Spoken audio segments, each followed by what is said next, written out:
with the situation. I tried to be the strong one. That, I didn't want to give the impression that I wasn't in control of things. Yeah. So, anyhow, we got through it. We did it. Well, you beat me. And then when I got to be doing the 50 and the 100-mile ones, I mean, we were always done in about, I think we took about 5 hours to do our bicycling, and then we had the rest of the afternoon free.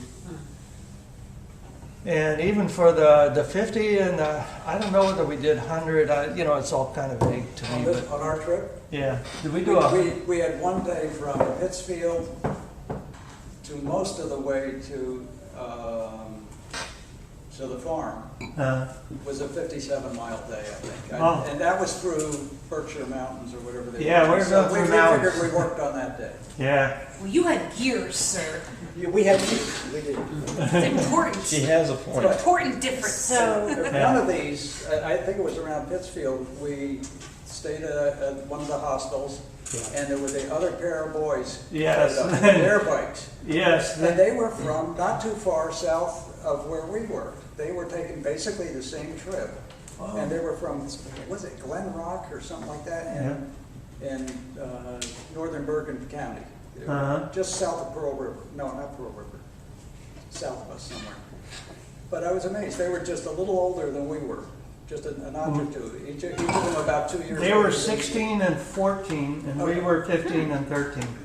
And what happened was they confessed to us that what happened was that their mother drove them to the place and left them off half a mile before the house. And they got out and got on their bikes and went to the house. Remember that? I had no idea. So, and we're thinking,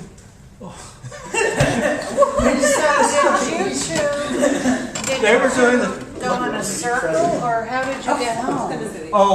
what happened was, once we got up to our cousin's farm, our parents drove up and picked us up there, and then we went off to Mystic, Connecticut, and did a little tour there, and then went home. So it was a few days before we actually went back home. Okay. Wow.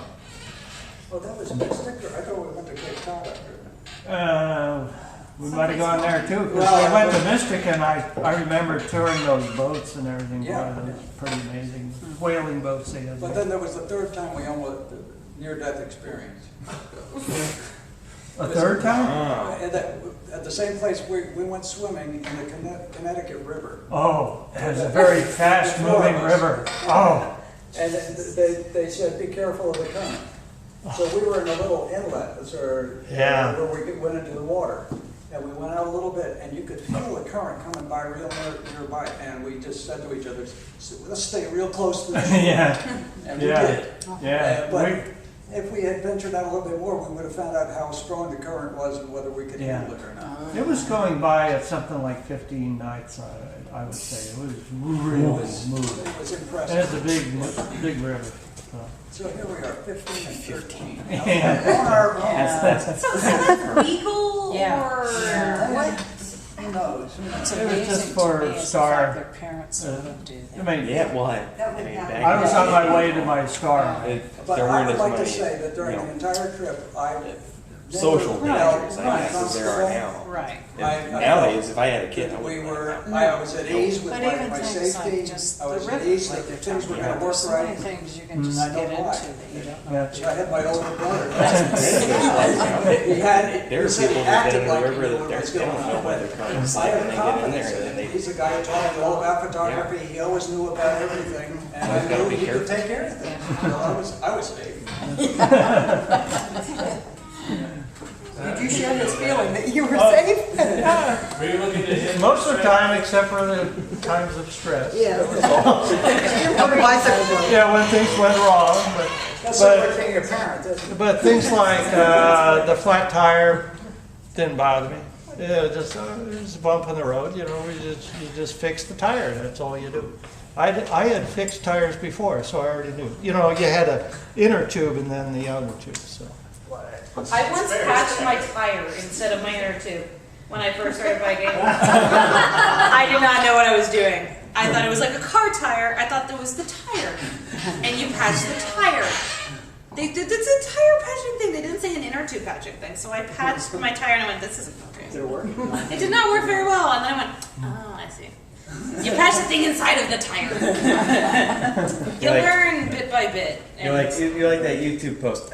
I see what you did there. Yeah, fail. Yeah. I'm like, no, I'm the YouTube post, I'm the Facebook Oh, post. Fail. Yeah, okay. I gotcha. patched my tire.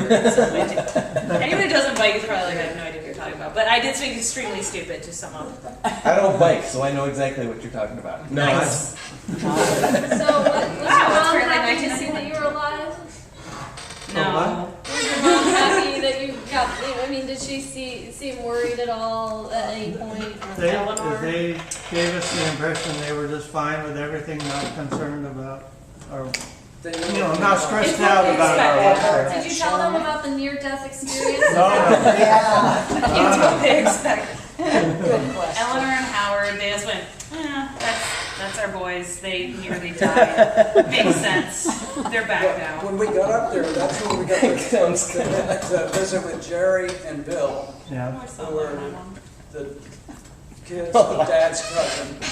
And we got to see the farm, and the farm was a full dairy farm. They had a couple hundred acres, yeah, a big old barn. You could hang out in the hay lofts, all yeah, those neat things. yeah, When we were up visiting my buddy and my roommate from dental school, who has a place in southern Massachusetts on a lake, we took one day, we went out to Belchertown. yeah, I talked to Bill beforehand. We went up there and visited the farm. yeah. And I got to take pictures of where the barn used to be. Oh, And we went back and just chatted with Bill and his wife for a few minutes, and got to just see that old homestead again. It looked different. You can see it on YouTube, I'm sure. Or not YouTube, what's that other thing? Google Earth. just a little bit different. Yeah, just a little The bit. internet. The when was that?